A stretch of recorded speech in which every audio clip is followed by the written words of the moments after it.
किसकी है हवा, किसकी है बयार, चुनावी रण बिछ के है तैयार। अब के बार देखता हूँ किस पे किसका होना है वार। उसी के संदर्भ में आज हम रामचंद्र प्रधान जी, पूर्व एमएलसी भाजपा से रहे हैं, उनसे बात करने आए हैं।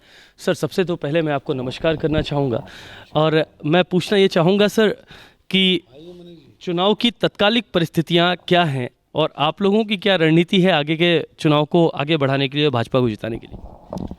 देखिए, भारतीय जनता पार्टी पूरी तरह से तैयार है और चुनावी आज तैयारी नहीं कर रही। भारतीय जनता पार्टी जब से 2017 में सत्ता में आई, उसके बाद से ही चुनाव की तैयारी 5 साल करती है। तो भाजपा की पूरी तरह से तैयारी है। चाहे जिस तरह से चुनाव आयोग का दिशा निर्देश होगा, उनके दिशा निर्देशों का पूर्णतया पालन करते हुए भारतीय जनता पार्टी चुनाव लड़ेगी और उत्तर प्रदेश की जनता भारतीय जनता पार्टी को आशीर्वाद देने के लिए तैयार है। पूर्ण बहुमत की सरकार बनाने जा रही है। सर, अभी जैसा कि आप देख सकते हैं, विपक्षी पार्टी तरह तरह के आरोप लगाती रहती हैं और कुछ अन्य प्रदेशों से भी कई राजनीतिक पार्टियां यहां पर हस्तक्षेप करने आई हैं। उन पार्टियों के विषय में आपका क्या कहना है? क्योंकि वो लोग अपना दम भरते हैं कि हम भाजपा को हटाएंगे अगली दूसरी पार्टियों से गठबंधन करके। अब वो तो उनकी अपनी अपनी सोच है, अपनी अपनी बात करने आए हैं, दूसरे स्टेट से आए हैं, तो चुनाव है, कहीं से कोई आ सकता है, कहीं से अपनी अपनी बातें करने चले आए हैं। लेकिन ये दूसरे प्रदेशों की स्थिति अलग है और उत्तर प्रदेश की स्थिति अलग है। दूसरे प्रदेश से केजरीवाल आए हैं, उन्हीं की बात आप कर रहे होंगे, तो वो तो दिल्ली और उत्तर प्रदेश में ओवैसी भी आए हैं और आपके ओवैसी भी है। बिहार सरकार से, हाँ, ठीक है, नीतीश जी के ही साथ। सबका अपना अपना सोचना है, अपना अपना एजेंडा लेके आए हैं, लेकिन वो एजेंडा उत्तर प्रदेश में लागू होने वाले नहीं है। उत्तर प्रदेश की जनता पूरी तरह से भारतीय जनता पार्टी के साथ है और दोबारा 2022 में जो चुनाव होने जा रहा है, इसमें भारतीय जनता पार्टी की सरकार बनाने वाली है उत्तर प्रदेश की जनता। सर, यहाँ पे जो तत्कालिक परिस्थितियाँ चल रही हैं कि अन्य पार्टी वोट काटने आई हैं, सांप्रदायिक तरीके से चुनाव, भाजपा के ऊपर आरोप लग रहे हैं कि वो हिंदू और मुस्लिम चीज़ों को लेकर चुनाव चल रही है, इस पे आप क्या कहना चाहेंगे? देखिए, एक विषय अलग है। जो लोग आदमी कह रहे हैं कि सांप्रदायिक होना सिर्फ भारतीय जनता पार्टी के लिए है, सांप्रदायिक होना। अगर भारतीय जनता पार्टी मंदिर की बात करती है तो सांप्रदायिक हो गई, अगर हिंदुत्व की बात करती है तो सांप्रदायिक हो गई। भारतीय जनता पार्टी की सरकार उत्तर प्रदेश में चल रही है, देश में चल रही है, तो कहाँ पर अल्पसंख्यक या मुस्लिम समाज के लिए कोई अन्याय कर दिया? ऐसा तो किया नहीं।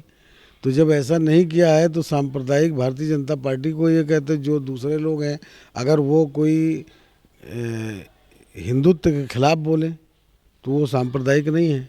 लेकिन अगर भारतीय जनता पार्टी का कोई नेता हिंदुत्व के पक्ष में बोलता है तो सांप्रदायिक हो जाता है। जैसे अभी सूर्य नमस्कार को लेके बड़ा विरोध हुआ। अब बताइए, सूर्य नमस्कार को लेके अगर विरोध कर रहे हैं तो आप भी समझते होंगे, सूर्य नमस्कार एक हमारी भारतीय संस्कृति की एक पहचान है। और दूसरी चीज़ है कि सूर्य नमस्कार खाली हिंदुत्व का नहीं है, वो तो एक व्यायाम है। और सूर्य नमस्कार एक ऐसा व्यायाम है कि जिसमें सारा शरीर स्वस्थ रहता है। तो ये तो हमारे भारतीय संस्कृति में ये व्यायाम आता है। अब तो नए नए आ गए, जिम आ गया, ये हो गया, लेकिन पहले तो इसी तरह के व्यायाम होते, यही सब व्यायाम करके हमारे ऋषि मुनि सैकड़ों साल जीवित रहते थे। लेकिन सर, कुछ पार्टी विशेष और वर्ग विशेष के लोग इस चीज़ पे आपत्ति हमेशा से जता रहे हैं, जब से योगी जी ने इस चीज़ को कि अगर वो सूर्य नमस्कार का विरोध करें तो सांप्रदायिक नहीं है, और हम अगर हिंदुत्व की बात करें या भारतीय जनता पार्टी का कोई नेता मंदिर बनाने की बात करता, मंदिर के पक्ष में बात करता, वो सांप्रदायिक हो जाता है।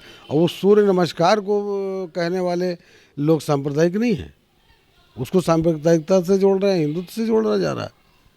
सर, अगली भाजपा की ऐसी क्या रणनीति रहेगी, क्योंकि चुनाव के तारीखों का ऐलान हो चुका है और चुनाव बहुत ही निकट है, 1 महीने का समय सभी पार्टियों के पास रह गया। हालांकि सभी ने अपनी पहले से तैयारियां की थी, लेकिन वर्चुअल रैली को लेकर कुछ पार्टियों ने आपत्ति जताई है।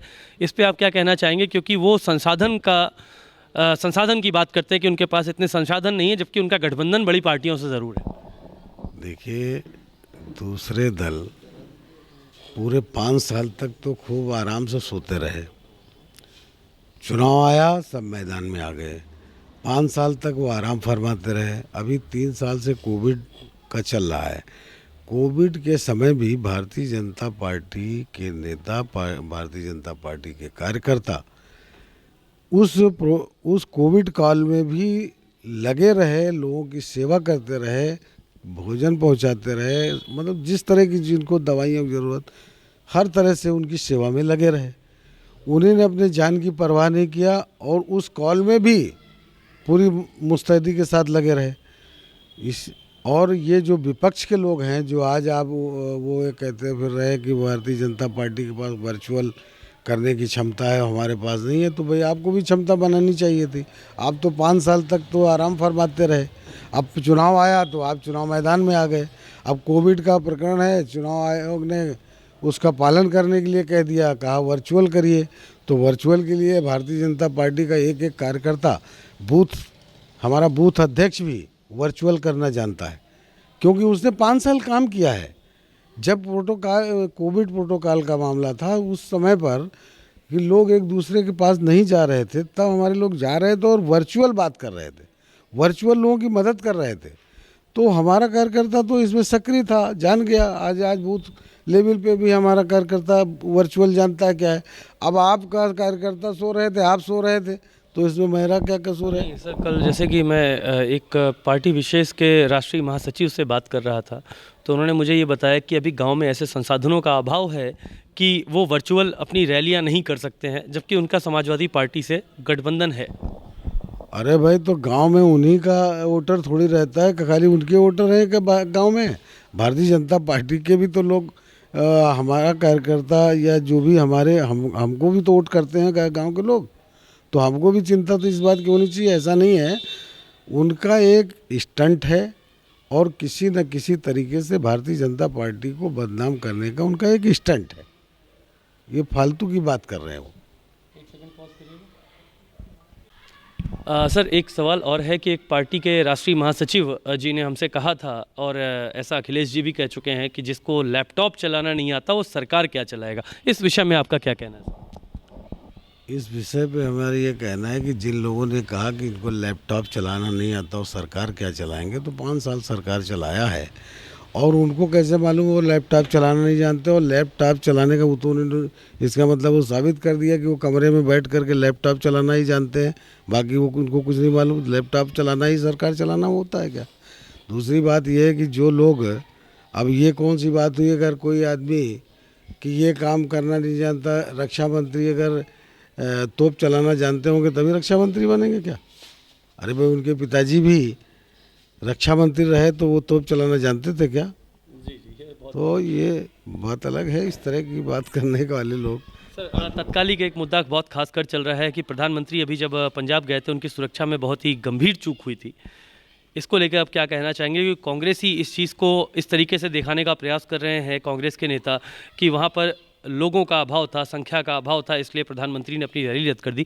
लेकिन ये कहीं ना कहीं बहुत ही गंभीर मुद्दा है, तो इस पे आप क्या कहना चाहेंगे कि कांग्रेस को किन बातों का ध्यान रखना चाहिए? प्रधानमंत्री क्या है, उसकी सुरक्षा कैसी रखनी चाहिए? क्योंकि एक देश की गरिमा और सम्मान की बात आती है यहाँ पर। देखिए, जिन लोगों की सरकार है पंजाब में, उनकी लगातार देश में कई बार सरकारें रही हैं और उनके कई प्रधानमंत्री रहे। प्रधानमंत्री की सुरक्षा का सवाल पर उनको हमसे बेहतर पता है कि उसकी सुरक्षा, प्रधानमंत्री की सुरक्षा कैसी होती है और कैसी होनी चाहिए। जो पंजाब सरकार ने ओछी हरकत की है वो बहुत निंदनीय है और बहुत ही गलत है, क्योंकि ये प्रधानमंत्री की सुरक्षा का सवाल था और इस पे जितनी इसकी निंदा की जाए वो कम है।